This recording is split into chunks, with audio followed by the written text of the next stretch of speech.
लाडकी बहीण योजनेचा 11वा हप्ता अखेर सुरू झाला. 10 जिल्ह्यांमध्ये वाटपाचे आदेश दिले. पण हा हप्ता आपोआप जमा होणार नाही. लाडक्या बहिणींसाठी 4 नवीन नियम लागू झालेले आहेत. आता बँक खात्यांमध्ये पैसे जमा होणार नाही. जे खातं तुम्ही योजनेला जोडलं होतं त्या बँक खात्यात पैसे जमा होणार नाही. लाडक्या बहिणींसाठी अर्जंट सूचना. आता फक्त मोबाईलच्या मेसेजची वाट बघू नका. तुम्हाला वाटेल पैसे आपोआप येतील, पण आता तसं होणार नाही. तुम्हाला एक काम अर्जंट तातडीने बँकमध्ये करून घ्यायचं आहे.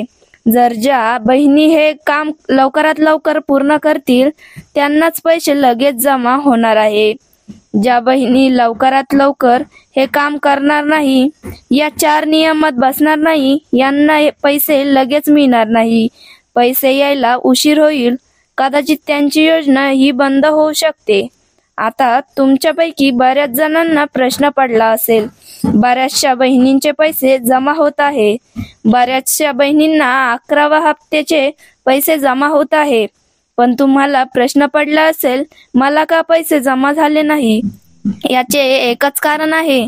बँकाने आणि शासनाने मिळून 4 नवीन नियम लागू केले आहे. आताच्या बहिणी या 4 नियमात बसल्या त्यांचाच नाव 11व्या हप्त्याच्या यादीत येणार आहे आणि त्यांनाच पैसे जमा होणार आहे.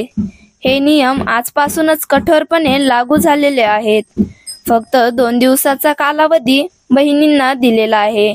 फक्त 2 दिवसाचाच वेळ आहे. आता तुम्ही हातातली सगळी कामं सोडून हा व्हिडिओ लक्षपूर्वक पहा, कारण की प्रश्न बँक खात्याचा आहे. आता बँक खात्यात डायरेक्ट मेसेज येणार आहेत. तुम्ही वाट पाहत बसाल. मग तुमचा कोणत्याही बँकेचा खातं असेल, State Bank of India, plus bank of Maharashtra, central bank, India bank, पोस्टचंही खातं असेल तर हे 4 नियम काळजीपूर्वक समजून घ्यावे लागते आणि तातडीने कारवाई करावी लागेल. हे 4 नियम ज्या बहिणी पूर्ण करतील त्यांनाच 11व्या हप्त्याच्या मेसेज येणार आहे.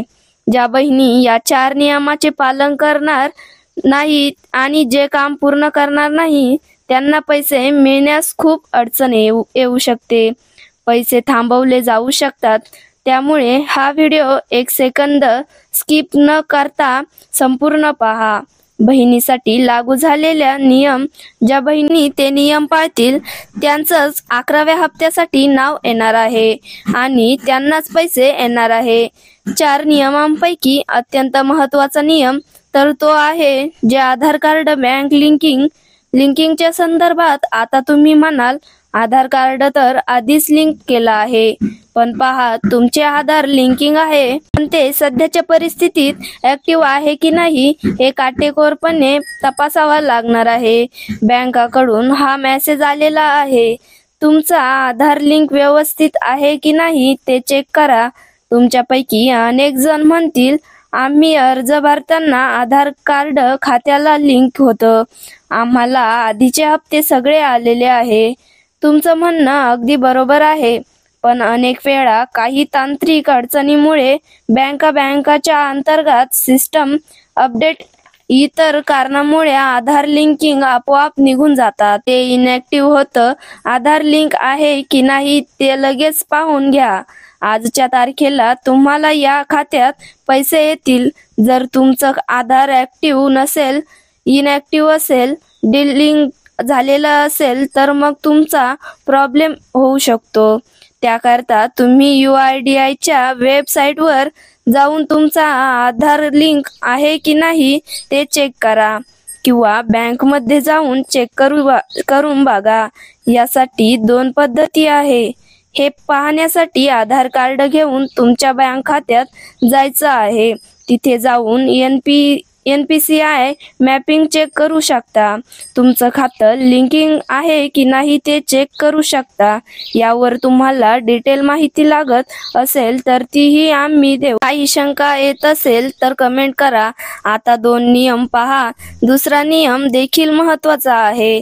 तुम्हाला घरच्या घरी एक गोष्ट चेक करायची आहे. तो नियम आहे तुमच्या आधार कार्डवरचं नाव आणि बँक पासबुकवरचं नाव एक्झॅक्टली सारखं आहे की नाही. आधार कार्डवरती जे तुमचं नाव आहे, स्वतःचं नाव किंवा वडिलाचं नाव किंवा पतीचं नाव, आडनाव, तुमच्या पासबुकवर छापलेले नाव आणि ते सारखाच आहे की नाही ते चेक करा. आणि तिसरी गोष्ट, लाडकी बहीण योजनेचा फॉर्म भरताना जे नाव कळवले आहे तीनही नावं तंतोतंत जुळणे आवश्यक आहे. नावाच्या स्पेलिंगमध्ये किंवा एक अक्षरची मराठीत नाव असेल तर काना, मात्रा, उकार याचा फरक आता जमणार नाही. बऱ्याच बहिणींच्या नावात फॉल्ट असतो. एखाद्या वेळेस काना, मात्रा जास्त झालेला असतो.